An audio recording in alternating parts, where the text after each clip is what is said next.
Now the second question is, two parallel conducting discs are separated by a distance 5 mm at z equal to 0.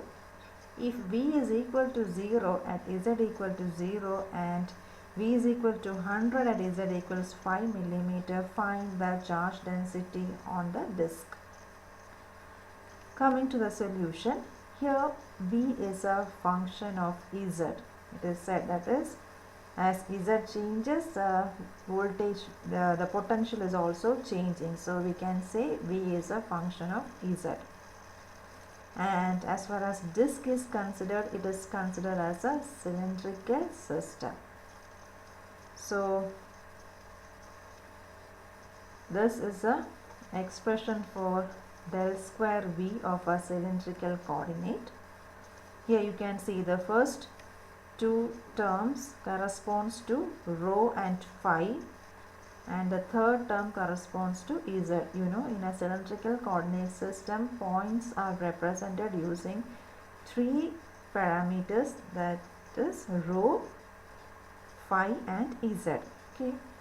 So in the given question it is said that the potential V is varying according to z only. So the first term, that is a rho term, and the second term, that is a phi term, will be equal to 0. So I can write finally del square V is equal to dou square V by dou z square, which is the third term. Okay. According to Laplace equation, you know del square V is equal to 0. So I can write del square V is equal to dou square V by dou z square is equal to 0. Okay. That implies del square V is equal to 0.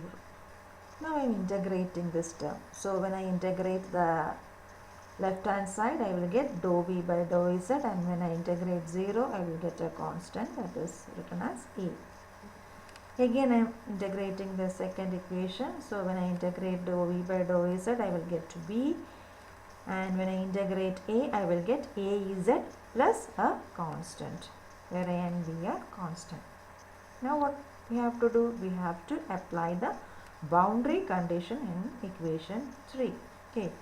So we know in the question it is given V is equal to 0 at z equal to 0 and V equal to 100 at z equal to 5 mm. So I can substitute this by boundary condition in equation 3. So I can write, when z is equal to 0, what happens to V? V is equal to 0. That is equation 4. 0 is equal to B. The second boundary condition is V is equal to 100 at z equal to 5 mm.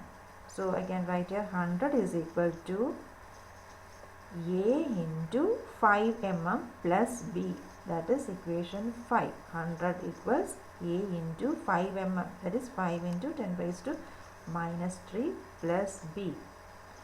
Next I am minusing these two equations. From that I will get the value of A is equal to 20 into 10 raised to 3. And you know the value of B is equal to 0. Next what should we do? We have to substitute the value of A and B in equation 3, which is our main equation. Okay. So now I am going to put the value of A and B in equation 3. So what can I? So now the equation 3 will become what? V is equal to 20 into 10 raised to 3 z plus 0, right? So that is equal to V equals 20 into 10 raised to 3 z. Okay. Now we have del V of a cylindrical system is given by the formula dou V by dou rho A rho plus 1 by rho dou V by dou phi A phi plus dou V by dou z A z. As I said earlier, the first two terms will be equal to 0. So I can write del V is equal to dou V by dou z A z. And we know E is equal to minus del V, which is equal to minus dou V dou z A z. That is, E is equal to minus dou by dou z of, we can substitute the value of V here. What is V? V is equal to 20 into 10 raised to 3z. That is substituted here, differentiated, and finally you will get E is equal to 20 into 10 raised to 3 Az, that much volt per meter. Hope it's clear to you. Next, we will see the third question. Region 1 for which mu r1 equals 3 is defined by x less than 0, and region 2 for which x greater than 0 has mu r2 equal to 5. Given h1 equals 4ax plus 3ay minus 6az ampere per meter, calculate h2. Now this is a diagram. Here I am drawing an x-axis and this is the origin, and x greater than 0. As said in the question, region 2 lies where it is region 2 lies in the right hand side of the origin, that is x greater than 0, and region 1 lies in x less than 0, that is left hand side of the origin. So that I have drawn here. This is the x-axis and this is the origin. X greater than 0 is my second medium and x less than 0 is my first medium. And now this origin will be the boundary of my two medium. Okay. And while moving from medium 1 to medium 2, the unit vector will be in this direction. That is, we are moving from medium 1 to 2 like this. So unit vector will also be in this direction. That is your x along your x-axis, because in the question it is given. That is, the region is changing its permittivity as the value of x is getting changed. Nothing is mentioned about y and z. That means along y and z the parameters remains the same. Okay, so here the unit vector is ax. Then h, as you know, it is a magnetic field intensity, as we done in electrostatics. Here h can be resolved into two components, that is a normal component hn1 and tangential component ht2, and the resultant one is h1. So n represents a normal component and t represents a tangential component. Normal component will be perpendicular to the boundary and tangential component will be parallel to the boundary. Similarly, in the case of second medium also, hn2 is a normal component perpendicular to the boundary, ht2 parallel to the boundary, and h2 is a resultant of hn2 and ht2. Now here it is written the permeability of first medium is 3 and the permeability of the second medium is 5. Hope this diagram is clear. Now to solve this equation we have to make use of boundary condition of magnetostatics, which I gave as self-study and it is also very important. Now we'll see the boundary conditions, that is mu1 hn1 is equal to mu2 hn2, that is one boundary condition, and the second boundary condition is ht1 is equal to ht2, the second one, and the third one is bn1 is equal to bn2. You know B is magnetic flux density, and the fourth one is bt1 by mu1 minus bt2 by mu2 equals a constant k. So these are the four boundary conditions for a magnetostatics field which you have to study. Study both the formula and derivation. Okay. Now we will start with the boundary condition of the normal component mu1 hn1 is equal to mu2 hn2. Now in the question it is given h1 is equal to 4ax plus 3ay minus 6az. From that we can find out hn1. How? you simply multiply this h1 with the unit vector ax. In this question, your unit vector is along ax, so you have to multiply with ax.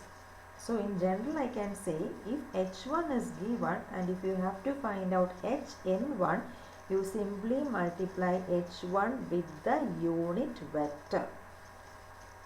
In this question, that unit vector is ax. So hn1 is equal to 4ax plus 3ay minus 6az into ax. That is written here, and only the ax term exists, that is 4. 3ay and 6az will be equal to 0, because if you multiply 3ay dot ax, it will be equal to 0. 6az dot ax is equal to 0, because you know the dot product of different unit vectors is equal to 0. So finally this ax term will be remaining, that is equal to 4. 4ax into ax gives you 4, that much ampere per meter. So in short, if you are given h1, then you can find out hn1 as h1 into the given unit vector. Okay. Now here it is written mu1 hn1 is equal to mu2 hn2. Instead of mu1, I am substituting as mu r1, because in the question it is given as mu r1 and mu r2, both are the same, permeability of medium 1 and permeability of medium 2. So I am writing the expression as mu r1 hn1 is equal to mu r2 hn2. From that you can find out hn2, that is equal to mu r1 hn1 by mu r2. That will give you 2.4 ampere per meter. Okay.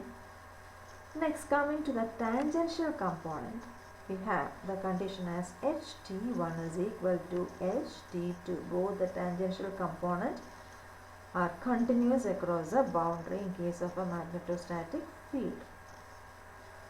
Now we'll read out this sentence. In this problem, only the x component varies from region 1 to 2. Y and z remains the same. It's clear from the question, that is the region is moving from x less than 0 to x greater than 0. Hence the permeability is changing when it moves from medium 1 to medium 2, because they are of two different medium, and y and z is remaining 0, because the question is said the region is defined for x less than 0 and x greater than 0. So we can conclude that only the x component varies, the y and z components remains the same as we move from medium 1 to medium 2. So h1 we have, that is given as 4ax plus 3ay minus 6az, and h2, the y component remains the same, so I can write the y component as 3ay and z component as 6az. Now we have to see what will be the x component, and that x component will be this 2.4. Okay, the x component will be this hn2. Here hn2 will be the x component of h2. So I can write h2 is equal to 2.4ax plus 3ay minus 6az. From that I can find out the magnitude, square root of 2.4 square plus 3 square plus 6 square. Finally it will be 7.12 ampere per meter.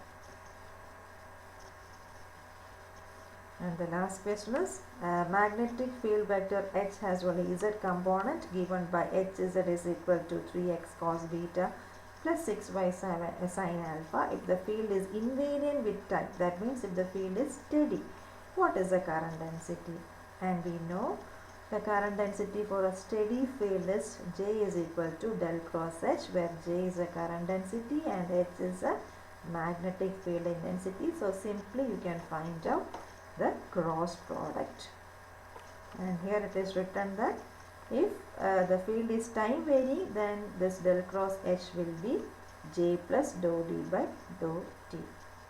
This one is very simple. And that's all. Hope it's clear to you. Thank you.